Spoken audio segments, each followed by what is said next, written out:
আধার card সংশোধন এখন আপনি বাড়িতে বসে মোবাইল ফোনের মাধ্যমে করতে পারবেন। যদি আপনার আধারের সাথে ফোন নাম্বার লিংক না থাকে বা যে ফোন নাম্বারটি লিংক আছে সেটি চেঞ্জ করে যদি আপনি অন্য কোনো ফোন নাম্বার দিতে চান, সেই আপডেটটিও কিন্তু আপনি বাড়িতে বসে মোবাইল ফোনের মাধ্যমে করতে পারবেন। এর জন্য আপনাকে দুটো অ্যাপস ডাউনলোড করতে হবে। কি, কি অ্যাপস সেটা আমি দেখিয়ে দেব। এছাড়াও আপনারা যদি আপনাদের নাম কারেকশন করতে হয় বা যদি অ্যাড্রেস কারেকশন করতে হয় বা যদি ইমেল আইডিও কারেকশন করতে হয়, সেটাও কিন্তু আপনারা এই মোবাইল অ্যাপস এর মাধ্যমে বাড়িতে বসেই করতে পারবেন। এইজন্য আপনাকে আর আধার সেন্টারে যেতে হবে না। কিভাবে করবেন সেটাই আমি আজকের ভিডিওতে স্টেপ বাই স্টেপ দেখিয়ে দেব। তাহলে চলুন কিভাবে আধার আপডেট করবেন সেটা আমি আজকের ভিডিওতে দেখিয়ে দিই। সবার প্রথমে ফোনের যে প্লে স্টোর আছে সেই প্লে স্টোরে চলে আসবে। এসে এখানে যে সার্চ অপশন আছে এখানে একটা ক্লিক করবে। ক্লিক করার পরে উপরে সার্চ অ্যাপস এখানে এসে লিখবে আধার। এখানে আধার লেখার পরে দেখো অনেকগুলো আধারের অ্যাপস দিয়েছে। এখান থেকে দুটো অ্যাপসকে ডাউনলোড করবো।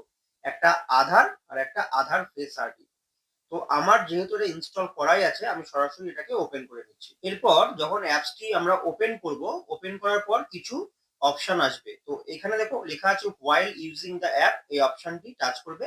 এরপর যতবার অ্যালাউ অপশন আসবে প্রত্যেকবার অ্যালাউ করে দেওয়ার পরে এরকম একটি ইন্টারফেস চলে আসবে। এরপর এইখানে এই যে অপশনটা আছে স্কিপ ইন্ট্রোডাকশন অ্যান্ড রেজিস্টার, এইখানে একটা টাচ করবে।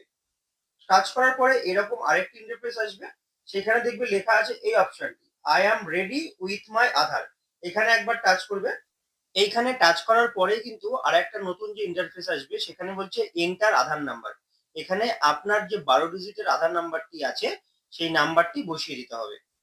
আধার নাম্বারটি বসিয়ে দেওয়ার পরে এই যে কন্টিনিউ অপশন আছে এখানে প্রেস করবেন। তারপরে দেখুন এরকম একটি টার্মস অ্যান্ড কন্ডিশন আপনাকে দেখাবে। আর নিচে একটি চেক বক্স আছে, চেক বক্সটি অন করে প্রসিড বাটনে ক্লিক করবেন। তারপর আপনার যে ফোনে যদি দুটো সিম থাকে তার মধ্যে যে কোনো একটি আপনাকে সিলেক্ট করে নিতে হবে এবং নিচে আছে দেখুন সেন্ড এসএমএস। সেন্ড এসএমএস যে অপশনটি আছে এখানে একবার টাচ করবেন। টাচ করার পরে দেখুন লেখা আছে আরেকবার সেন্ড অপশন এসছে, এই সেন্ড অপশনে আরেকবার টাচ করুন। তাহলে আপনার ফোনটা ভেরিফাই হয়ে যাবে। দেখুন লেখা আছে ভেরিফাইং মোবাইল নাম্বার। এরপর আছে কন্টিনিউ টু ফেস অথেন্টিকেশন। এই অপশনে টাচ করলে কন্টিনিউ উইথ দিস নাম্বার, এখানে আরেকবার টাচ করুন। তাহলে পরে আর লেখা আছে রিমুভ স্পেকটাকেলস। চশমা কিন্তু পরবেন না, চশমা ছাড়া এই ইনিশিয়েট ফেস অথেন্টিকেশন এখানে টাচ করুন। তাহলে দেখুন আপনার ফোনের ক্যামেরাটি অন হয়ে গেছে এবং এই যে রেড সার্কেলটা আছে এই সার্কেলের মধ্যে আপনার ফেসটি রাখবেন। তারপর যখন ফেসটি গ্রিন হয়ে যাবে তখন আপনার চোখটি ব্লিঙ্ক করবেন। তাহলেই দেখবেন আপনার ফেস অথেন্টিকেশন কিন্তু হয়ে গেছে। এরপর এরকম আরেকটু উইন্ডো আসবে আর দেখে নেবেন লেখা আছে গেটিং ইউর আধার রেডি। আর এই যে প্রসিড অপশনটি আছে এই প্রসিড অপশনে একটা ক্লিক করবেন। দেখুন তারপরে বলছে enter your new 6 digit pin. এখানে আপনি আপনার পছন্দ মতো 6টা নাম্বার বসাবেন যেটা আপনাকে মনে রাখতে হবে। তো এই 6টা নাম্বার এখানে আমি বসিয়ে দিচ্ছি। বসিয়ে দেওয়ার পরে আবার দেখুন বলছে confirm your new 6 digit pin, ওই 6টি আপনি আবার বসিয়ে দিন। বসিয়ে দেওয়ার পর এরকম ছোটখাটো কিছু পপ আপ আসবে। সেখানে আপনি নেক্সট অপশনে ক্লিক করতে পারেন অথবা ওপরে দেখুন স্কিপ লেখা আছে, স্কিপ করে আপনি বেরিয়েও যেতে পারেন। তো এইবার কিন্তু আমার যে ড্যাশবোর্ড সেটা কিন্তু এখানে ওপেন হয়ে গেছে। এখানে ধরুন একটা কিউআর কোড দেখাচ্ছে আর ওপরে ছবি আছে, পাশে নাম আছে। তো এরপর যেটা করব, নিচে দেখুন শেয়ার আইডি আছে আর স্ক্যান কিউআর আছে। তো আমি যেহেতু এখান থেকে কি কি সার্ভিস আছে সেটা দেখাবো এবং তার সাথে আধার কার্ডের সাথে ফোন নাম্বার আপডেট করে দেখাবো। আপনারা চাইলে এই একই আইডি থেকে পরিবারের যে কারো কিন্তু আধারের সাথে ফোন নাম্বার আপডেট বা যে কোনো তথ্য আপডেট করতে পারেন। তো আমি দেখুন আমি ছাড়াও আরো 2 জনের নাম কিন্তু এই প্রোফাইলে আছে। তার মধ্যে যে কোনো একজনা মৌসুমী কুণ্ডু বসাক, এনার আধারের সাথে যে ফোন নাম্বারটি আছে সেটা চেঞ্জ করে আপনাদেরকে এখন দেখাবো। এই 3 জনের মধ্যে আমি যার আধার আপডেট করতে চাইছি তার নামের উপর টাচ করে সেটিকে আগে সিলেক্ট করে নিতে হবে। তারপর নিচের দিক থেকে ওপরের দিকে একটু স্ক্রল করলে দেখুন এরকম একটি তথ্য আসবে যেখানে লেখা আছে সার্ভিসেস মাই আধার আপডেট। এই অপশনটিতে একবার টাচ করতে হবে। তাহলে এরকম অপশন আসবে যে কি কি আপনি আপডেট করতে পারবেন। আপনি অ্যাড্রেস আপডেট করতে পারবেন, এটা কামিং সুন, এখনো শুরু হয়নি। নেম আপডেট এটাও কামিং সুন, এখনো শুরু হয়নি। ইমেল আইডি আপডেট এটাও কামিং সুন, এখনো শুরু হয়নি। যেটা শুরু হয়েছে মোবাইল নাম্বার আপডেট, শুধু আপনারা মোবাইল নাম্বারটাই আপডেট করতে পারবেন।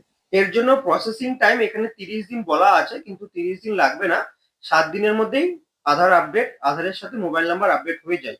আর প্রসেসিং চার্জ হিসাবে কিন্তু ৭৫ টাকা দিতে হবে। তো যাই হোক, এই কন্টিনিউ অপশনে একবার ক্লিক করতে হবে। কন্টিনিউ অপশনে ক্লিক করার পর আধার কার্ডের সাথে আগের যে ফোন নাম্বারটি লিঙ্ক আছে সেই নাম্বারে কিন্তু ওটিপি চলে যাবে এবং সেই ওটিপিটি এখানে বসিয়ে দিতে হবে এবং এই সাবমিট অপশনে একটা টাচ করতে হবে। সাবমিট অপশনে টাচ করার পর এরকম আরেকটি কিন্তু ইন্টারফেস দেখতে পারবেন। বলছে your current registered mobile number is এত আর নিউ মোবাইল নাম্বার ডিটেলস। এখানে আপনার নতুন যে ফোন নাম্বারটিকে লিঙ্ক করাতে চান বা আপডেট করাতে চান সেটা বসিয়ে দেবেন। তারপর সেন্ড ওটিপি অপশনে আবার ক্লিক করতে হবে। সেন্ড ওটিপি অপশনে ক্লিক করার পর আপনার নতুন যে ফোন নাম্বারটি বসালেন এবার কিন্তু সেই নাম্বারে ওটিপি যাবে। সেই ওটিপিটা এখানে বসিয়ে দেবেন এবং এই ভেরিফাই অপশনে ক্লিক করবেন। এরপর ভেরিফাই হয়ে যাবে। বলছে নিউ নাম্বার ওটিপি ভেরিফাইড আর নিচে আছে ফেস অথেন্টিকেট। এই ফেস অথেন্টিকেট অপশনে একটা ক্লিক করুন। ফেস অথেন্টিকেট অপশনে টাচ করার সাথে সাথেই কিন্তু আপনার ফেস অথেন্টিকেট করা হবে, মানে যার আধারের সাথে মোবাইল নাম্বার আপডেট করতে চাইছেন আবার একই পদ্ধতিতে তার ফেস অথেন্টিকেট হবে। ফেস অথেন্টিকেট হয়ে যাওয়ার সাথে সাথেই আপনাকে পেমেন্ট করতে বলবে। কনফার্ম অ্যান্ড পে এই অপশনে টাচ করুন। টাচ করে আপনাকে ৭৫ টাকা পেমেন্ট করতে হবে। কনফার্ম অ্যান্ড পে অপশনে টাচ করে আপনারা যে কোনো ইউপিআই আইডির মাধ্যমে কিন্তু পেমেন্টটা করে দিতে পারবেন। দেখুন আমি পেমেন্ট করে দিলাম, আমার পেমেন্ট কিন্তু সাকসেসফুল হয়ে গেছে। তো পেমেন্ট সাকসেসফুল হয়ে যাওয়ার পর এরকম একটি মেসেজ দিয়ে দিচ্ছে your mobile number updated request has been submitted successfully. আর নিচে আছে ডাউনলোড অ্যাকনোলেজমেন্ট। এই ডাউনলোড অ্যাকনোলেজমেন্ট অপশনে ক্লিক করে আপনারা দেখে নিতে পারবেন যে আপনাদের একটি অ্যাকনোলেজমেন্ট কিন্তু জেনারেট হয়ে গেছে। এই যে আপনার অ্যাকনোলেজমেন্টটা দেখুন, এরকম একটি অ্যাকনোলেজমেন্ট কিন্তু আপনারাও পেয়ে যাবেন। তো এইভাবেই আপনারা আপনার আধারের সাথে ফোন নাম্বারটিকে আপডেট করতে পারবেন এবং ৭ দিন পরে চেক